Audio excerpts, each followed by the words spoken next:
Good morning, everybody. This is your Monday morning kickstart. And guys, bloody hell, it's the 1st of December. Oh my god, this year has absolutely flown by. I can't believe it. Today is day one of opening my advent calendar and eating chocolates for the next 24 days for breakfast every morning. Yeah, let's make December an absolutely fantastic month, because typically people take their foot off the gas, take their foot off the pedal in December, which means they slow down. If you're driving a car, the foot on the gas is the foot on the accelerator, no? So people take their foot off the gas. In the month of December, they start winding down, slowing down. They start winding down for Christmas and New Year and holidays, and then decide to just pick things up again in January. However, we don't want to do that, guys.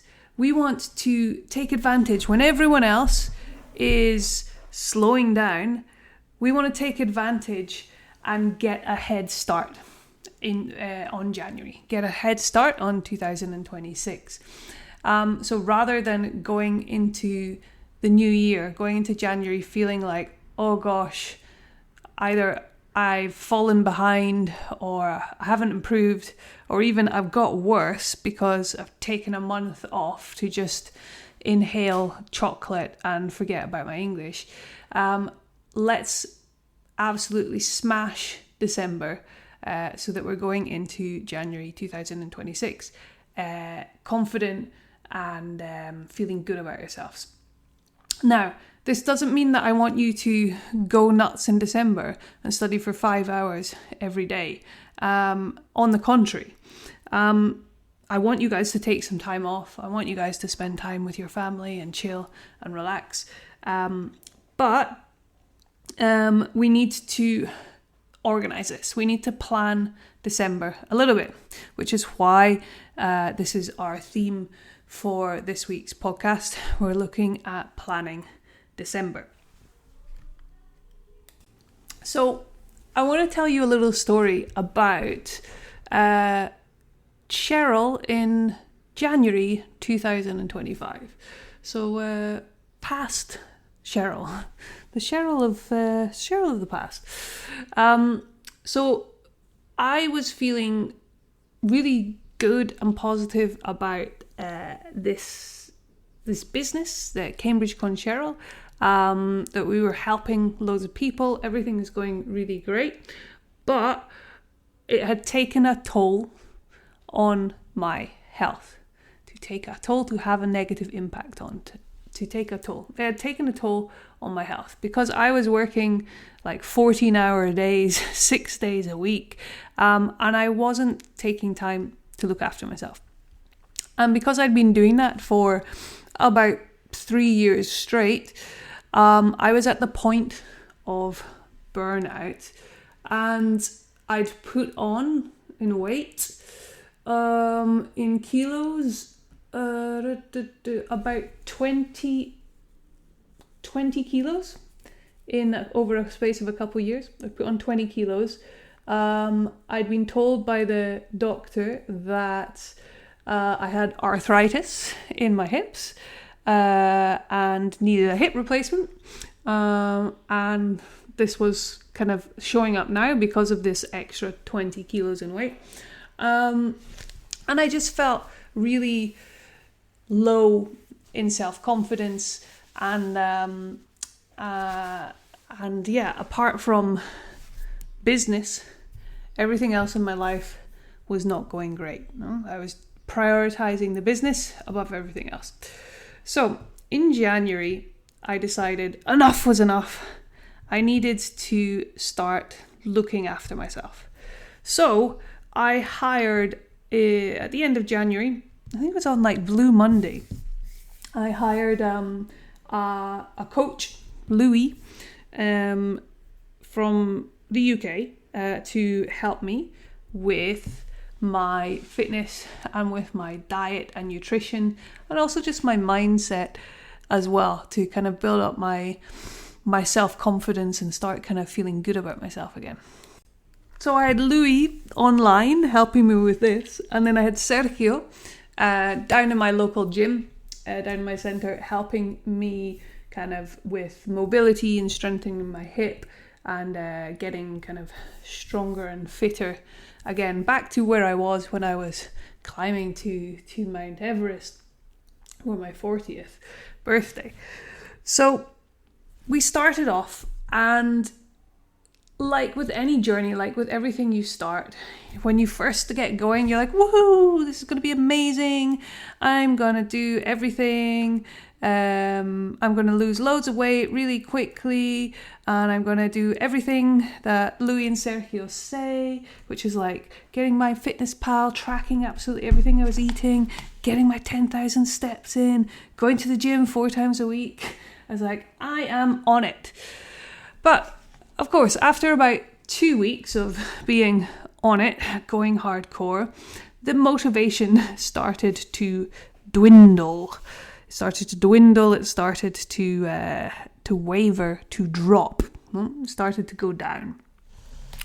So my motivation started to dwindle.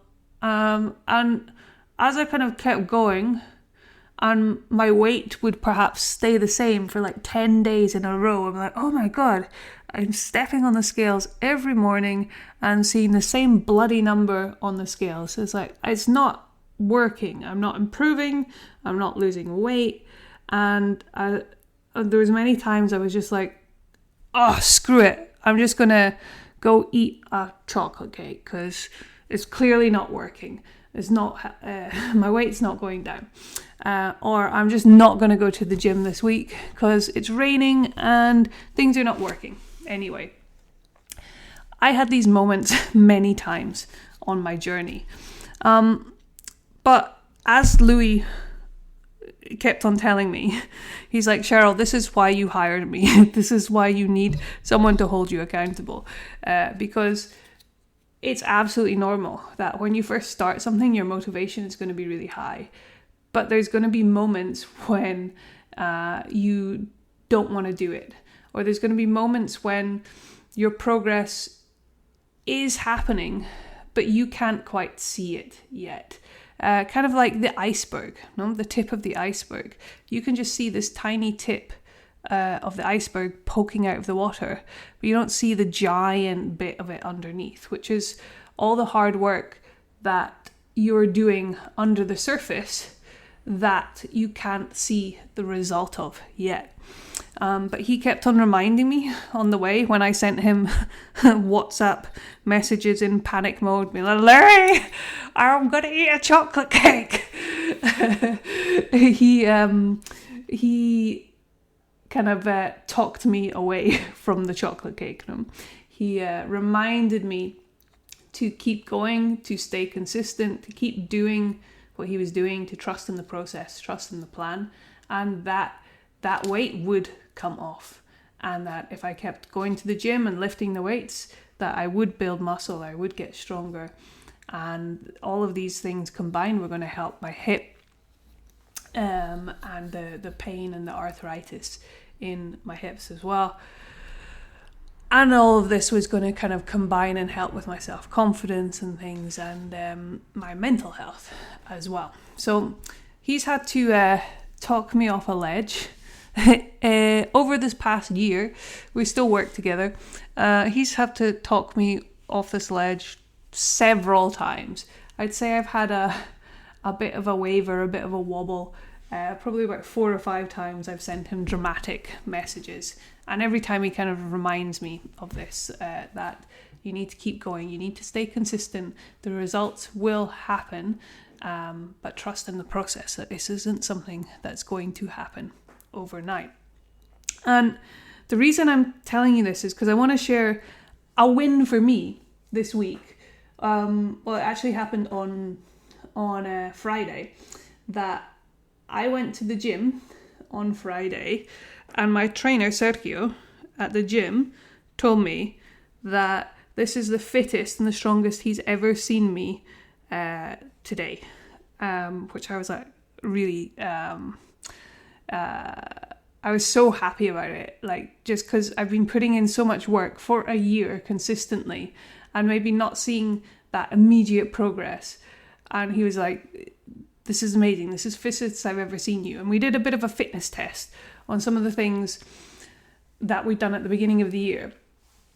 And for the first time ever, I was able to do, albeit just one, but I was able to do a pull-up without any help, without any bands. So pull-ups when you're hanging in the air from a bar and you have to pull your chin up over the bar. So I was able to do one of these without any assistance. And that was a massive goal for me. It sounds really tiny, but that was a huge win. The same thing we did with dips, which is when you're hanging above 2 bars and you have to lower yourself down and then push yourself back up again. So I was able to do these without a band today as well. And then at the start of the year, when I was doing press-ups, I wasn't able to do one press-up at all. I had to do them on my knees. And today I could bash out like 20 press-ups, proper ones, on your feet, not on your knees, without any aids or anything as well. So I was like, oh my God, it just kind of, it felt like all the progress had suddenly come in like one day. But it absolutely hadn't. It's the consistency that I had over almost a year that made it feel like everything had come at once in one day. So we see that often with success.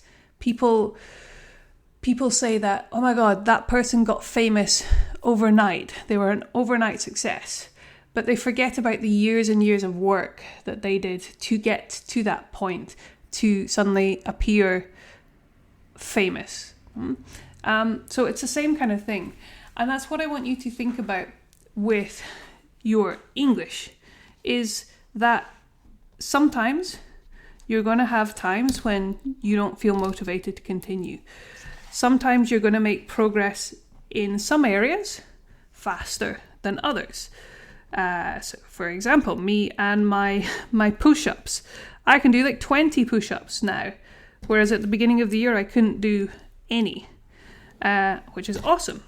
And they improved quite quickly. However, the bloody pull-ups, couldn't do one until 11 months later, finally I could do one pull-up. So progress might be faster in some areas and slower in other areas. But just remember that the progress is like an iceberg, okay? As long as you're consistent, as long as you stick to the plan, you will eventually see that progress and you will get it. And it'll suddenly one day feel like it just clicked. I don't know how many people have told me about like reading part 7, for example. People who've messaged many times over the months, kind of like I did with Louis, like, it's not working. Saying that reading part 7, they just weren't seeing any improvement, things weren't getting better. And then one day they're like, Cheryl, something clicked. Now I'm getting 10 out of 12 or 12 out of 12 on every single test I do. And for them, it just felt like one day it clicked. But that was all that work under the iceberg. That was everything that they did consistently for several months before that brought them those results. Okay, so this is what we want to think about with our learning. Consistency is key. What takes us years to pass the exam and what creates slow or no progress is working on and off, starting and stopping. Because you just have to start things over again. Or even we fall behind if we stop and start and stop and start and stop and start. Okay? So consistency is key. So that brings me back, my very long-winded way to bring me back to December. and why I don't want us to lose that consistency, lose all that hard work that we've been putting in over the past few months. I don't want us to lose that and just go, screw it, I'm going to eat the chocolate cake. I'm going to just stop and get back to it in January. Okay? Now, consistency doesn't mean that we have to go nuts and we have to go crazy doing 5 hours a day. Okay? Consistency can mean just 15 minutes a day, just checking our Quizlet sets, just doing something to tide us over. To tide us over is like to keep us going. Something to tide us over. Like, I know there's a lot of people going on holiday and things. So here are a couple of things that I want you to think about, seeing as it's the 1st of December, to plan out so that we can win Christmas, so that we can win December and go into January super confident. Okay, so first thing is take a look at your schedule for December. Okay, mark in all your work nights out, your Christmas parties, obviously Christmas Day if you celebrate that, or Christmas Eve, New Year. Mark in all the days that are going to be a no-go. Okay, so you probably got maybe five or 6 days there, and these are going to be your days to have quality time with your family, to not feel guilty about not studying English. Okay, I want you to take those days off. I want you to take time to recharge your batteries, guilt-free. Okay, so mark those into your calendar now. These are your happy days, your guilt-free days. Second, once we've done that, we need to think about, okay,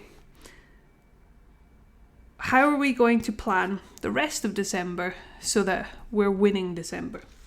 So first thing is we want to think about our perfect week and then our minimum viable week. Okay, a perfect week and a minimum viable week. So our perfect week is when we're going through our study plan and everything's going great. There was no sudden trips with the kids to the doctors or car breaking down or extra project that we needed at work. Everything went smoothly and we were able to complete our study plan, no problems, go to our speaking sessions, everything was fantastic. This is our perfect week. Sometimes we're going to get those perfect weeks, but there's going to be many times that we do not have those perfect weeks, and that's totally fine. Okay? What I don't want you to do if we don't have a perfect week is be like, oh my God, everything's going wrong, it's terrible, I give up. Okay? Expect non-perfect weeks. But what we have to do is, on these non-perfect weeks, okay, is not throw in the towel completely, not give up completely. Okay? Is having our minimum viable week. Okay, so when things get bad, rather than going screw it and giving up, thinking like, okay, what's the minimum we could do to still see some progress? So for some people, it could just be like that 5-10 minutes of looking at your Quizlet sets. Okay, and that could be our minimum viable week. So if we get that done, we can feel good about ourselves and not feel guilty because, it was a busy week, but we still managed to do those things. For other people, it could be like, if speaking is something that is one of our weaknesses and important to us, it could be getting to 1 speaking session a week rather than your usual 4. But at least getting to 1 of them. Okay? This could be your minimum viable week. Or it could be, if reading is your weakness, that you're getting 1 reading task done per day, which is about 15 minutes of work, okay? You're getting 1 of those done a day so that we're staying on top of things, okay? So when life gets busy, don't try and complete everything, okay? Think about what would be realistic, what would be the minimum viable week for you, and that is really going to help you stay on top and stay consistent, Okay, so if you're going on holiday, this is a great way to handle things. Me personally, I'm going to Scotland. I'm going to be in Scotland for a week over Christmas, celebrating with the family. It's the first time my brother had a baby in April, almost born on my birthday. He was born, or she was born a couple of days after my birthday, little Evie. And it's Evie's first Christmas. So all my family, my entire family is coming up to Aberdeen for Christmas. And we're going to be spoiling Evie rotten with loads of presents, even though she's not even one yet and won't remember it. But we'll be spoiling her rotten anyway. My niece and my nephew, who are 3 and 4 years old, will be spoiling them rotten. And it's going to be lots of quality time with the family. Okay? So for me, 100%, I'll be switching off completely on Christmas Eve, on Christmas Day, on Boxing Day. I'll be switching off completely. I won't be doing any work. But, you know, I run a business. I have to keep things going. I have to help you guys. So obviously I will not be shutting down and going, Rawr! I quit. I give up completely for that whole week. So what I'll be doing, and this might be something that's useful for you, is on top of having your minimal viable week, something that really helps me when I go away on holiday is I always take my laptop on holiday. I'm always working. I never take full weeks off. I don't think I have in 6 years taken a kind of proper holiday without my laptop. But what I do is I get up early in the morning and I get the work done that I need to do before everyone else is awake, basically. And then that allows me to enjoy the rest of the day guilt-free, knowing that I've got my minimum viable week. I've already got it done first thing in the morning. So it really sets me up to have a good day, a stress-free day, guilt-free day, and still get everything done. And of course, my family over Christmas, I mean, they're in their pajamas until like 11 a.m, kind of just watching TV and eating mince pies and not really up to much. So me working, I don't have to get up at 5 a.m. to keep things going. I just get up about 7:30, 8 and do a couple of hours in the morning, and then I'm finished by 10, and I'm probably dressed and ready to go before those guys are ready to start the day. And I feel like I haven't missed anything then. So that's something that I would recommend if you're going away on holiday over Christmas. Get it done early if you can. And finally, a little bit of news. So some other things I'd recommend over Christmas. Number 1, watch some Christmas films in English. Watch Elf. Elf is my favourite Christmas film. It always gets me in the festive mood. Watch it in English, without subtitles. That's a nice, easy way to maintain your level over Christmas.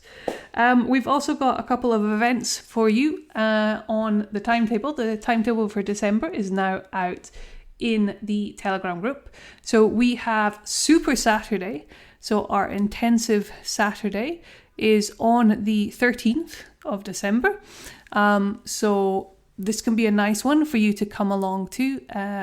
We will have a vote earlier that week on what topics you want to see in Super Saturday. Whether it's vocabulary, grammar, different parts of the exam, whatever it is, we will vote, and the most popular ones we will include in the Super Saturday event. It will be recorded, so if you can't join live, don't worry, you can watch it the next day. We also have on Thursday the 18th, we have a Christmas quiz.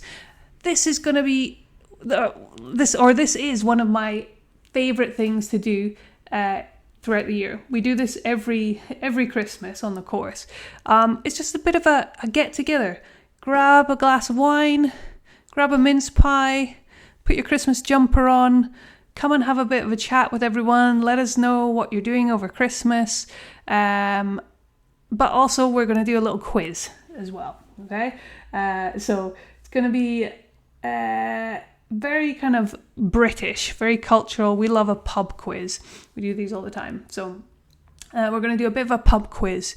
And it's going to be really fun. There will be some prizes as well. So please do try and come along to that.